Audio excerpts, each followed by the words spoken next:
Et on commence à enregistrer. Vous pouvez commencer. Ok, très bien. Ok, bonsoir tout le monde. D'abord, toutes mes excuses pour le retard. Je veux bien prendre sur moi le retard, mais en fait, je ne suis pas en retard. Moi, j'ai un clal, je donne un shiur, il faut qu'on me prévienne. Je ne lis pas les affiches. Alors, c'est pareil que j'étais affiché, moi, je ne lis pas les affiches. J'ai autre chose à faire.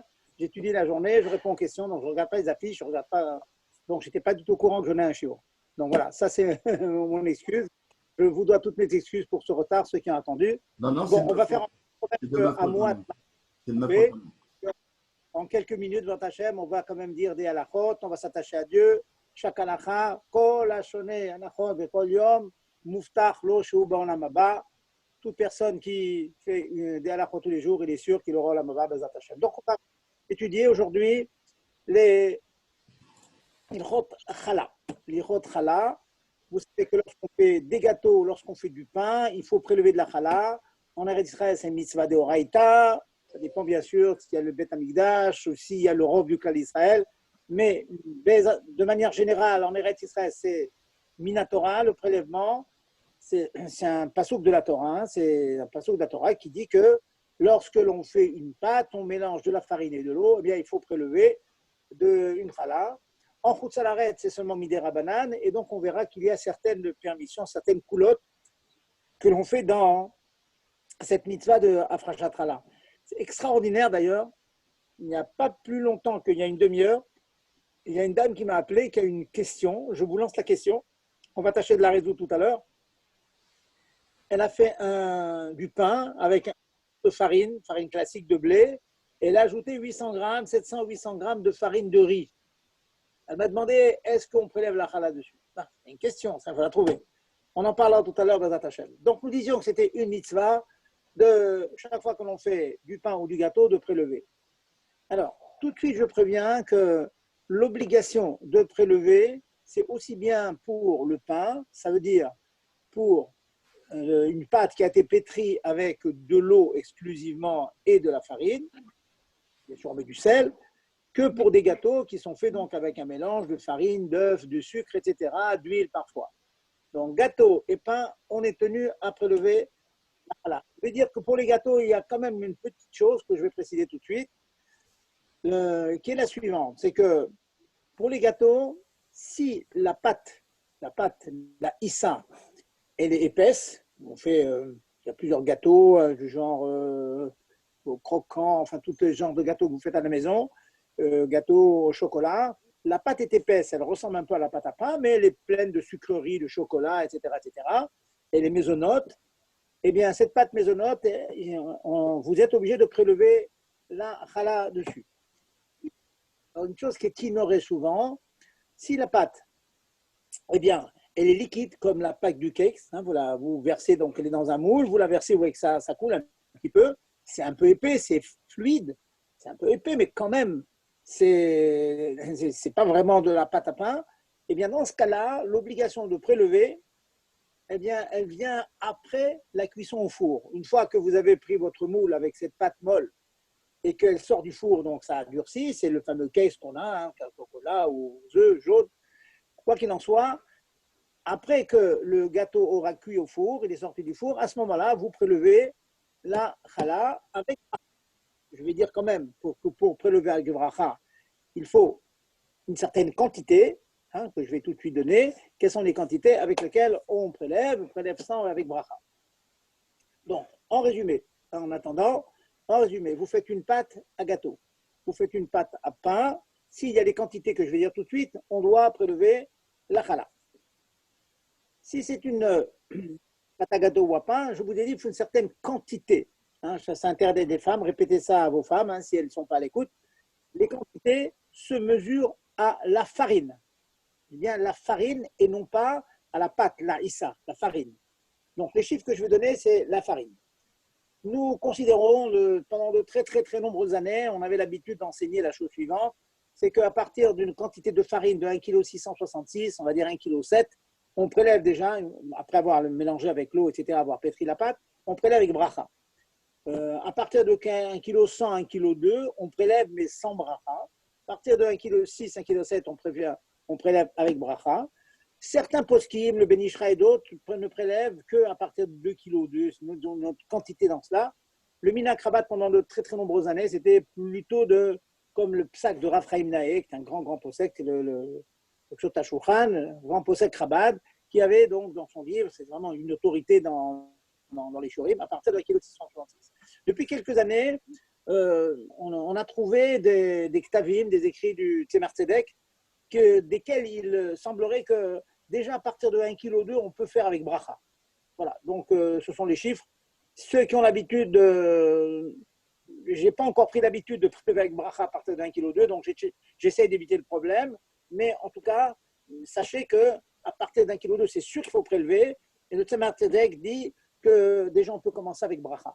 Mais le minhag haolam, c'est de commencer à faire la bracha à partir de 1,666 kg de farine, comme je disais bien.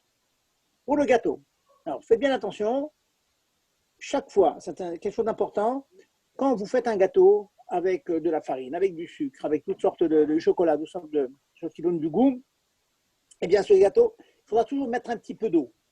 Un petit peu, même une goutte, tout petit peu d'eau. Pourquoi? Parce que si on ne met pas d'eau, d'abord il y a toute question si on fait la bracha ou pas, marloquette entre Mechaber et le char, et puis surtout, si on ne met pas d'eau, la pâte, elle va être tehora, parce que pour devenir tméa, il faut qu'elle ait été touchée par de l'eau, par un liquide qui amène la touma, comme l'eau, la rosée, etc. Et donc, s'il n'y a pas d'eau, elle est pure. Si elle est pure, on n'a pas le droit de la brûler. Ouais, c'est un problème. Donc, on ne saura pas quoi en faire. Il faudra la garder à la maison, je t'attends qu'elle pourrisse. Donc, c'est compliqué. Et à Pessah arrive, on ne saura pas quoi faire. Donc, en résumé, quand vous faites un gâteau, dites à vos épouses de mettre toujours un petit peu d'eau. En général, il y a de l'eau, parce que quand on fait un gâteau pour le pétrit, le fil est un petit peu mouillé, c'est très très rare qu'on fasse attention qu'il n'y ait pas une petite goutte d'eau. Mais en tout cas, prenez soin de mettre toujours une petite goutte d'eau. À côté de ça, vous ajoutez l'huile, le chocolat et toutes les autres choses. Voilà donc pour le gâteau et pour le pain. J'en profite, une parenthèse qui n'a rien à voir avec le Challah, c'est que je parle d'un pain avec de l'eau, d'un pain avec de l'huile ou des œufs. Souvent, la question à demander, à partir de quand, c'est une parenthèse, hein, à partir de quand du pain devient mésonote, sur lequel on fait Boré Bene mésonote et à la méfia. On demande, on a fait du pain, il est sucré, c'est du pain, c'est du gâteau, qu'est-ce qu'on fait? Eh bien, le psak de Admor Hazaken, c'est très simple. Il faut tâcher de bien le retenir. Le psak de Admor Hazaken, le rov, la majorité des ingrédients. Ingrédients, ça veut dire hors farine. Donc, vous faites un gâteau. Vous allez faire un gâteau de 2 kilos, on va dire. 2 kilos de farine. C'est une grande famille, 2 kilos de farine, ça en fait des gâteaux. Bien. Maintenant, dans les ingrédients vous allez ajouter à la farine, vous allez mettre de l'huile, du sucre, des œufs, et ainsi de suite. Oui. Vous faites la somme de tous les ingrédients qui donnent du goût, à savoir l'huile, les œufs, l'huile, les œufs, le chocolat, par exemple, ou autre chose, hein, vous mettez autre chose qui donne du goût, ça fait un certain poids. En général, on va d'après le volume. Ça fait un certain volume. À côté de ça, vous ajoutez de l'eau, un certain volume d'eau. Si le volume d'eau est supérieur à la somme du volume des ingrédients, je vais donner un exemple, alors c'est motzi. Si par contre le rov, la somme de tous les ingrédients est supérieure à la quantité d'eau, alors c'est les ingrédients qui l'emportent et ça devient mésonote. Prenons un exemple. Vous pétrissez une pâte et vous mettez 500 grammes d'eau, un demi-litre d'eau. Eh bien, si vous ajoutez à côté de ce demi-litre d'eau des œufs, du sucre, du chocolat, vous allez faire la somme de tout cela. Si la somme de tout ce qui est à côté, du jus de fruits aussi, du mésonote, ça rend mésonote. La somme jus de fruits, de l'huile, etc., c'est 550 grammes, c'est plus que la quantité d'eau, c'est mésonote. S'il y a 450 grammes, eh bien c'est motzi. Très simple. Donc vous mettez, encore une fois, en résumé, vous mettez la farine de côté et vous faites la balance entre l'eau d'un côté et toutes les choses qui donnent du goût. Si les choses qui donnent du goût sont supérieures, c'est mésonote. Si l'eau est supérieure aux choses qui donnent du goût, c'est moti. C'est très clair, très simple à retenir, c'est le psak du Admor Hazaken. Donc vous tâchez, Bezrat Hashem, de faire comme ça, et comme ça vous aurez ce fameux pain mésonote que les gens demandent, les gens n'ont pas le temps de faire moti, etc. Donc voilà comment du pain devient mésonote. Méfiez-vous, je me préviens, beaucoup d'entre nous, on trouve beaucoup dans le commerce le fameux grand large, ça a été grand pain de mie comme ça, qui est très très pratique pour faire des toasts. Sachez que dans l'immense majorité des cas, c'est motzi, c'est pain de mie. On les présente souvent dans des kiddushim, les gens, c'est un grand mirchol, Même très souvent sur le paquet, c'est marqué en gros caractère mésonote et en tout petit caractère, ils ajoutent les filles Shitat à Bet Yosef. C'est vrai que d'après le Bet Yosef, pour les Sfaradim, effectivement, c'est très facile de devenir mésonote. Pour Chabad, ceux qui font comme le Rama, comme Admor Hazaken, pas du tout.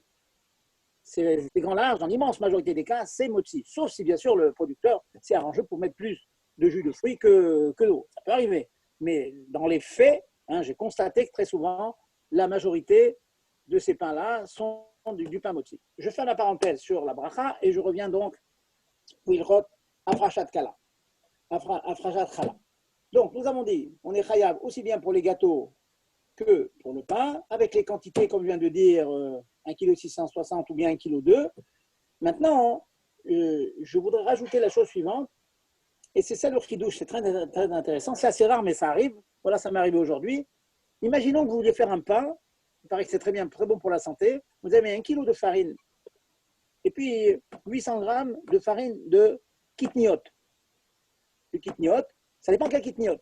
Si les kitniot à légumineuses, c'est du riz, l'Agma nous dit que le riz, il a la tendance à s'intégrer très fortement avec la farine, il devient quelque part un peu farine. Bien qu'attention, c'est pas khamet, le riz n'est pas khamet.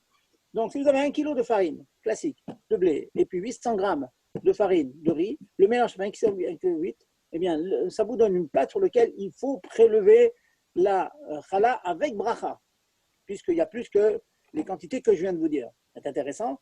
Là, on rajoute quand même, c'est Mishnah dans Chala, je crois que j'ai vu ça tout à l'heure, dans Perek Gimel à la Mishnah Zayin, si je me trompe, et qui dit qu'effectivement, dès l'instant que dans la pâte, dans la issa, il y a le goût des chitim, du blé, bien qu'il y ait beaucoup de farine de riz, dès qu'il y a le goût de blé, eh bien, c'est comme si tout était blé et on prélève. C'est intéressant quand même. Donc, ça veut dire qu'on pourrait arriver à faire la mitzvah, la grande mitzvah de Afrachat Khala avec un seul kilo de farine de blé mélangée avec de la farine de riz. Je continue ces halakhot. Il y a des exceptions. Quelquefois, on peut ne pas faire la bracha et faire attention que si vous la faites, ça peut être une bracha levatala.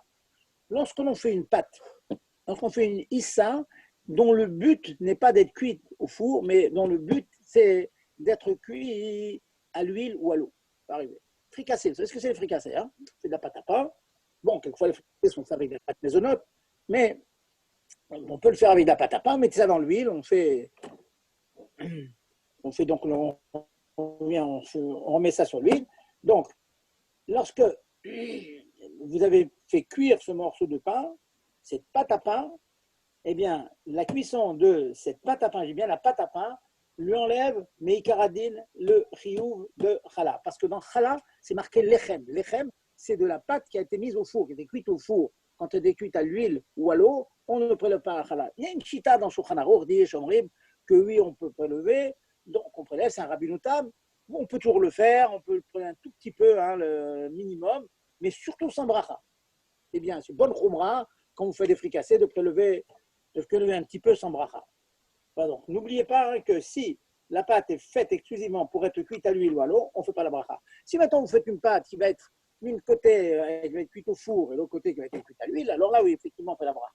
Donc c'est donc la mitzvah du pain qui est amené donc à être cuit autrement qu'au four. J'en profite aussi, je fais une nouvelle parenthèse, c'est des formations professionnelles. Très souvent, quand on parle de faire cuire de la pâte à l'huile, on demande quelle est la bracha, parenthèse sur les brachot, quelle est la bracha sur le pain perdu. Vous savez ce que c'est le pain perdu? C'est du pain, du vieux pain qui a durci, etc. On le fait revenir dans du jaune d'œuf, souvent avec du miel, et puis on fait le frire ça à l'huile. C'est très très bon. Quelle est la bracha? Est-ce que c'est du gâteau, c'est très bon, c'est très sucré, etc. Eh bien, écoutez, vous allez être étonné. Je crois Narour, dans Siman Kassach, il tranche que si le morceau de pain que vous avez fait cuire comme ça, le pain perdu, il a une quantité supérieure à un kazaït, ça veut dire un petit cube de 3 cm de côté, c'est une petite tranche, c'est vite fait, ben le pain perdu, sachez que c'est motzi. Pourquoi? Parce qu'à la base, c'était du pain. C'est de la pâte qui a été cuite au four, c'est du pain. Ensuite, on a fait des transformations, une fois qu'il a été créé en tant que pain, on a fait des transformations, Ensuite, cette transformation, bon, c'est devenu sucré, puis moelleux, etc. Mais à la base, c'est motzi. Sauf si vous n'avez que des petits morceaux. Hein. Imaginez que vous avez tout petits morceaux de pain comme ça, et vous les faites, vous les trempez dans l'œuf ou dans du sucre, et ensuite vous les faites à l'huile. Alors dans ce cas-là, c'est autre chose, dans la mesure où tous les morceaux, je dis bien tous les morceaux, sont inférieurs à un kazaï, de tout petits morceaux. Alors tout ça, c'est maisonneux, certes.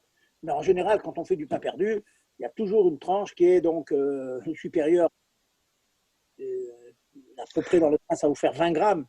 Un gramme, c'est pas 27 grammes, hein, parce qu'on va d'après le volume.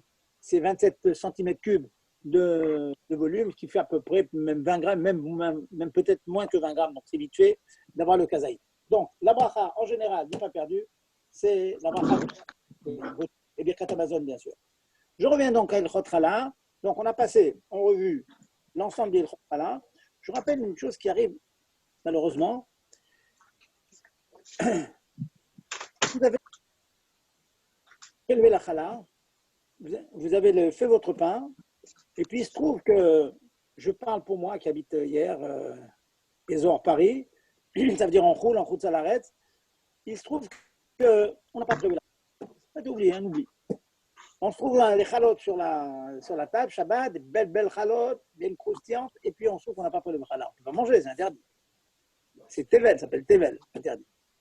Sachez que en route à l'arrêt, dans la mesure où la Fashat Chala, c'est une mitzvah midera banane seulement, même à l'époque du Beth Amikdash, c'est midera banane, c'est une xéra à cause de Retz Israël, Chacham nous donne une certaine troula, qui s'appelle, on est sommaire sur le principe de brera. Brera, ça veut dire, c'est un choix rétroactif que l'on peut faire. On peut faire un prélèvement rétroactif. Ça veut dire, dans le concret, vous avez vos chalotes. Ils n'ont pas été prélevés, on ne peut pas les manger, on ne peut pas les toucher Shabbat. Shabbat, il est interdit de prélever, c'est clair. Donc, qu'est-ce que vous faites? Vous prenez une chala entière ou un petit morceau de chala, peu importe. Pas un prélèvement, hein, on prélève strictement rien. On prend un petit morceau, on le met de côté. On met de côté. Et puis le reste, on le met à table, on le mange, on fait toutes les soudotes, la Ched Mishneh et tout. Une fois qu'on a fini tout cela, on attend Motzai Shabbat. Et Motzai Shabbat, on va prélever sur le morceau qu'on a mis de côté, la chala, et il va se trouver que rétroactivement, le prélèvement sera mais peut-être tout le pain a été consommé, c'est pas grave, c'est ce qu'on appelle le principe de Brera. Il va se trouver que ce que l'on a prélevé samedi soir, les mafréas, ouvrar les mafréas, rétroactivement, il s'avérera que ça aurait été la chala qui aurait été prélevée déjà depuis vendredi. Intéressant. En Israël, comme là-bas c'est Minatora, ça ne marche pas, mais en route à l'arrêt, sachez qu'on peut mettre, encore une fois, ne pas prélever Shabbat, mettre un morceau de côté, manger ses chalotes, et samedi soir, on prélève de cette manière-là. Quand même bien pratique de pouvoir trouver ce genre de situation. Encore un point, il peut arriver parfois que l'on fait 1 kilo, jeudi on fait 1 kilo, puis la maman elle se rend compte qu'un kilo ça ne suffit pas, on a des invités, elle va faire un 2e kilo. Alors, le 1er kilo est au congélateur déjà. Elle demande est-ce que si je fais un 2e kilo, je peux prélever la chala? La réponse elle est comme ça. Si elle a envie de faire un 2e kilo et ne pas du tout le joindre au premier qu'elle a fait la veille, donc 1 kilo jeudi, 1 kilo vendredi, aucun rapport entre les deux. On peut servir à table sans rien prélever. 1 kilo, il n'y a rien à prélever. Au maximum, sans bracha, bon, la khumra. Mais si on veut être zoché, si on veut avoir le mérite de faire une mitzvah, on fait bracha, on peut réunir le 1er kilo qui a été fait jeudi et le 2e kilo qui a été fait vendredi, les mettre dans le même panier, c'est le cas de le dire.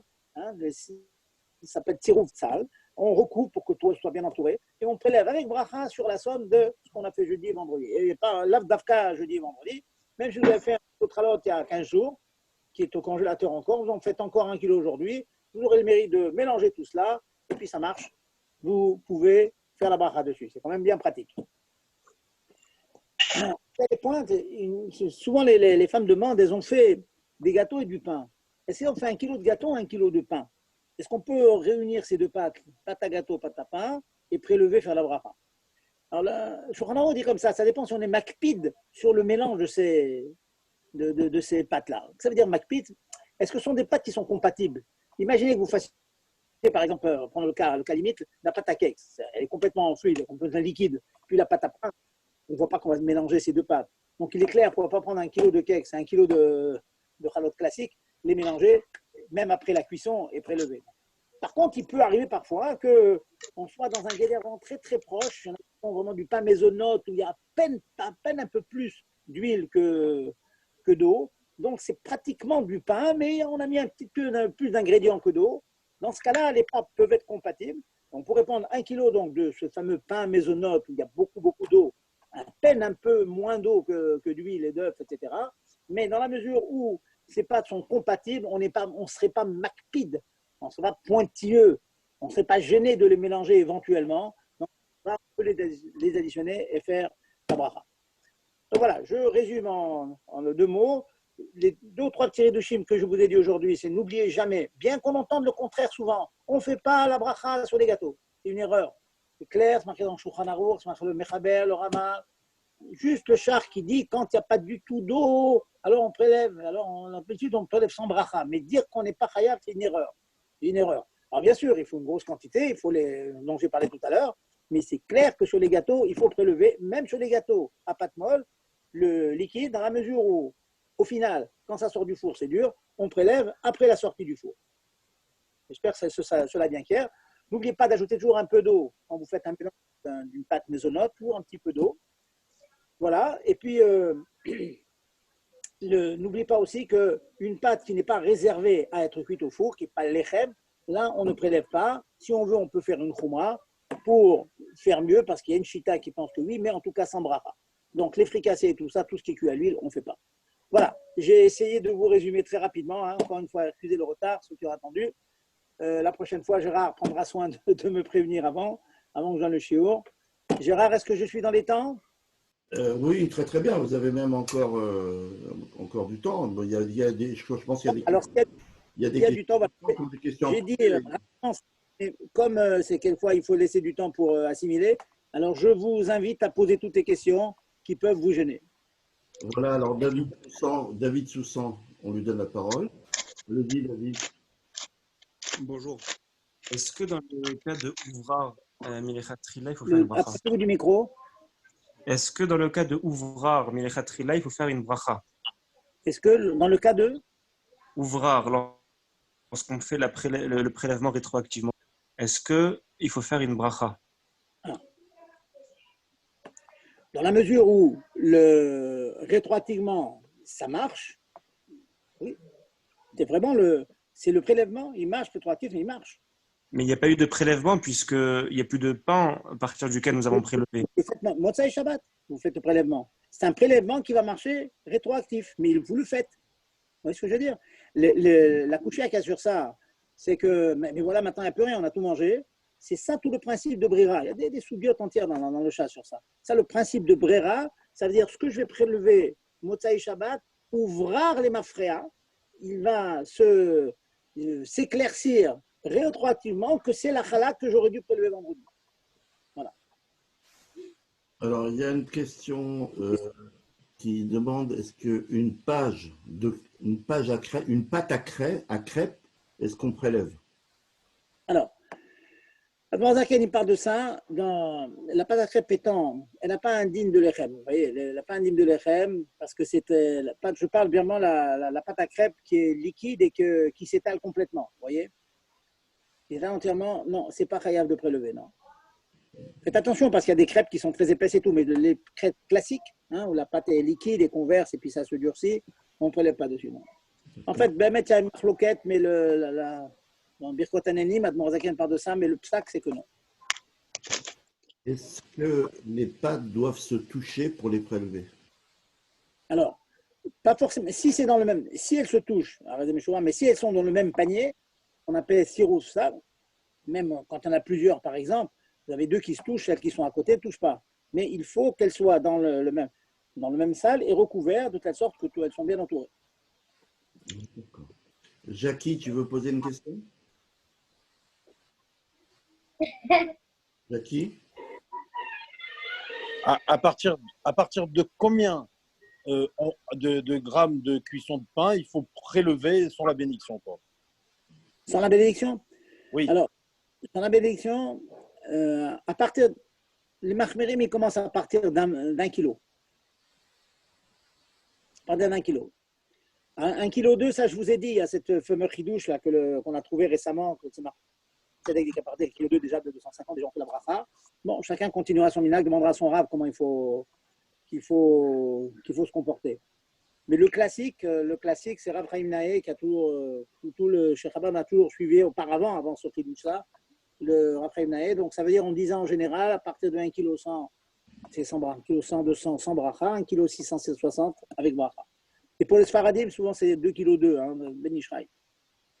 Une autre question. Est-ce que le roulé au chocolat dont la pâte est motzi, est-ce qu'on fait mezanot ou motzi? Alors écoutez, bon, ça vous revenez à ma question. C'est une question qui est souvent demandée. Vous savez, dans Birchot HaNe'enim, il y a Admor Hazaken, il est ma'arich, il s'allonge sur la définition de ce qu'on appelle pat abba bekisnin, ce qu'on appelle un gâteau. Il y a 2 définitions de pat abba bekisnin, 2.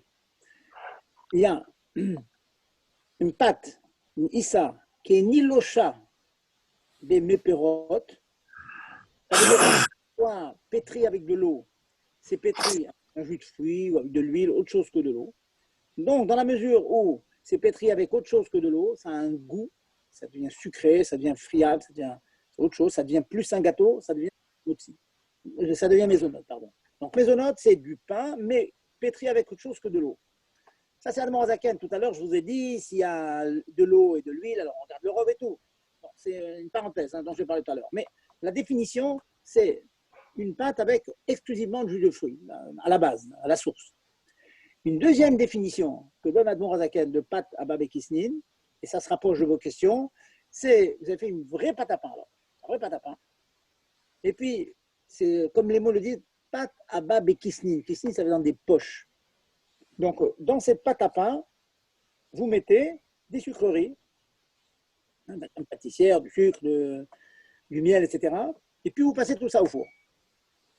J'ai bien attention, ce n'est pas du pain, hein, c'est la pâte à pain, la issa. Dans la mesure où ça va être cuit au four, il est clair que la crème pâtissière, toutes les sucreries que vous avez mis à l'intérieur de cette poche-là, elle va donner du goût à la pâte, à la issa.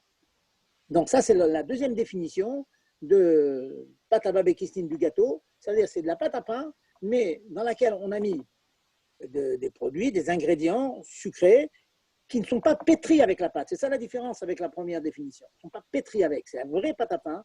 Seulement, elle est tellement remplie de sucreries qu'à la cuisson, cette pâte prend un goût de ces choses-là. Donc, c'est-à-dire quand vous allez goûter cette pâte-là, elle n'aura pas le goût de l'huile qu'on aura pétri avec la pâte, non. Mais elle aura le goût du chocolat ou du sucre ou du miel qu'on a mis à l'intérieur et qui va rentrer dans la pâte. Vous voyez, là, c'est une grande nuance, hein, il faut bien faire. Regardez dans Birchot HaNe'enim de Admor. Donc maintenant, je reviens à votre question. Votre question, donc, ça ressemblerait à cette deuxième définition, à savoir qu'on a pris de la pâte à pain, on l'a étalé, on a mis du chocolat, on a roulé. Donc en fait, c'est du pain. Hein. Si on n'avait pas mis de chocolat, ça serait du pain roulé en fait. Alors là, ça va beaucoup dépendre de combien il y aura de chocolat qui vont donner du goût à cette pâte-là. Mon expérience, une petite expérience, je ne suis pas un grand cuisinier, mais on me fait goûter des gâteaux à la maison. L'expérience montre que si vous mettez une couche de chocolat sur de la vraie pâte à pain, hein, je dis bien de la vraie pâte, hein, très souvent quand on fait des gâteaux roulés, la pâte n'est pas du pâte à pain parce que ça fait un peu trop pain précisément, trop mozzi. Souvent, on le pétrit avec autre chose que de l'eau. Mais si on a fait de la vraie pâte à pain, vous mettez une petite couche de chocolat, vous roulez, vous mettez au four, vous allez voir, c'est un goût de pain, c'est pas un goût de gâteau. Ça ne rentre pas dans la définition de pâte à babekisnin où la farce, elle pénètre la pâte, elle donne un nouveau goût à la pâte. En l'occurrence, alors maintenant, je peux bien imaginer que si vous faites une pâte qui fait 4 mm de hauteur et vous mettez 5 mm de chocolat par-dessus, ça, il marche d'amis, il n'y a pas de problème. Quand vous allez rouler tout ça, vous faites ça au four, alors toute la pâte, elle va être imprégnée vraiment du chocolat. Mais dans les faits, tous ces pains roulés-là que j'ai vus, c'est pas comme ça. C'est pas comme ça. Ce que vous dites, en fait, c'est un peu à la limite, c'est un peu comme certains qui font du pain en raisin, du vrai pain, je parle. Et ils mettent du raisin, même qu'il y a beaucoup de raisins, c'est mozzi. Les raisins qu'on peut mettre dans une pain, si on ne met rien d'autre, hein, je parle d'un vrai pain.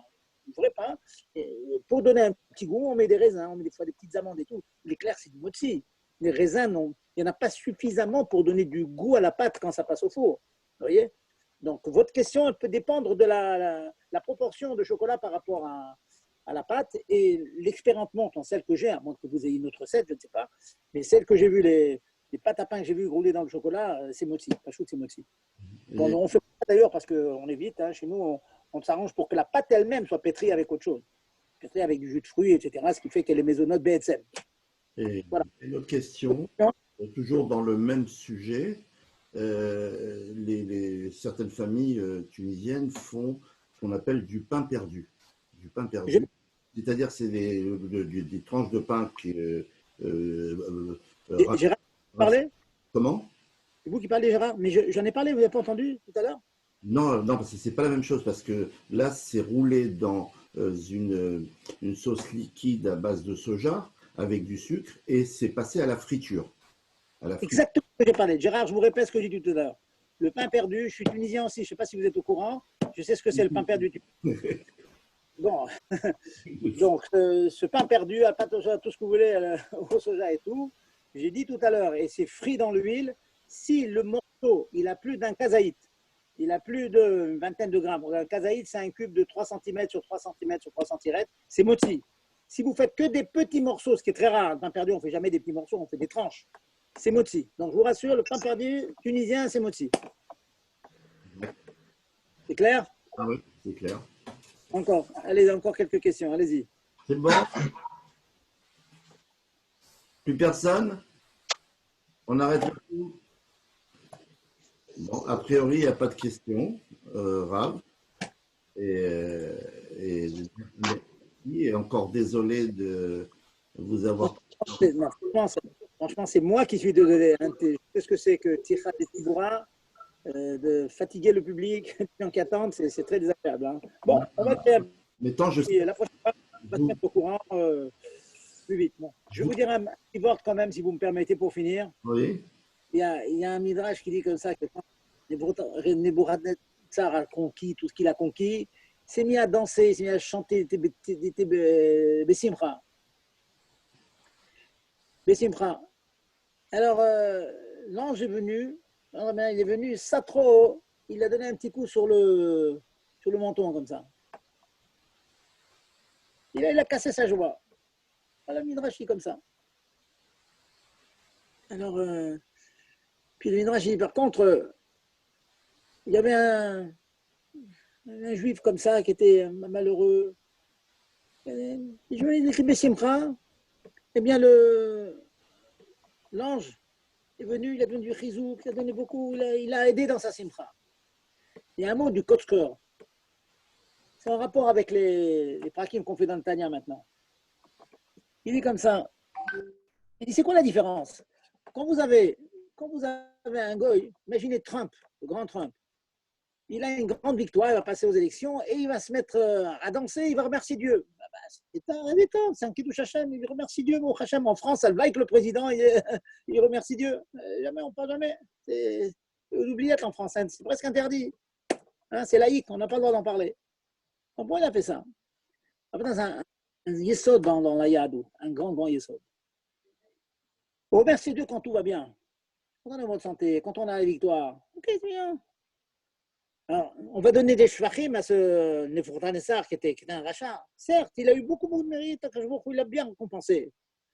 Mais il a quand même cassé sa joie. Parce que la joie, quand tout va bien, hein, c'est bien. Mais ce n'est pas ça que Dieu demande. La vraie joie, la joie pnimite, c'est la simcha pnimite que le juif il a. Regardez dans le Perek Yudalev, dans Igrot HaKodesh de Morazaken, il pique tous les liens des Yisurim, que tout ce qu'on passe de nos jours, que tout ça, ça représente du bien caché, mais trop caché pour nous, mais c'est du bien caché quand même. La vraie simcha, hein, sur laquelle on ne va pas recevoir un coup sur le menton, c'est quand on n'a pas tout. On peut manquer de parnassa, on peut manquer de bonne santé, plein de choses, et que là, on montre qu'on est bessimcha, parce qu'on est attaché à Dieu, qu'on est sûr que ça vient de Dieu. Sans le moins de safek, c'est le point. C'est très dur peut-être, mais c'est sûr, tout ce qui arrive, c'est Dieu qui a décidé. Pourquoi? Comment c'est pas? J'en sais rien pourquoi. Et comme ça, il a décidé. Si on est sûr et certain, sans le moins de safek, alors on peut ne être que bessimcha. C'est ça qu'il faut dire. Donc, continuez comme ça, et bien sûr, et demander à Dieu qu'on ne veut pas de maladie, qu'on ne veut pas de si sourire. Ça, c'est une fois qu'on doit faire. L'autre est venu, l'autre est venu, Bonne soirée, messieurs, et à bientôt. Megidèche veut vous poser une question. Oui, Monsieur bien sûr. Megidèche. Allons-y. Megidèche. Monsieur Megidèche. Bon, vous m'entendez? Oui, vas-y, on t'entend. On t'entend. Non, par rapport au pain perdu, est-ce que quand on fait des boulettes, parce que chez les Tunisiens, on fait les boulettes de Shabbat, et les boulettes de Shabbat, on met du pain perdu, on met beaucoup de pain perdu, donc on met plus de pain perdu que de viande hachée. Donc, qu'est-ce qu'il faut faire alors dans quand c'était comme ça? Parce que vous avez dit quand il y a plus de pain perdu, donc on doit faire. Oui. Mais vous mettez plus, M. Vigdèche, ça m'étonne ce que vous dites. Non. Je sais que les Tunisiens, Les boulettes. ma mère, elle faisait des boulettes. J'ai de la famille aussi qui font des boulettes. Les Tunisiens, quand ils font.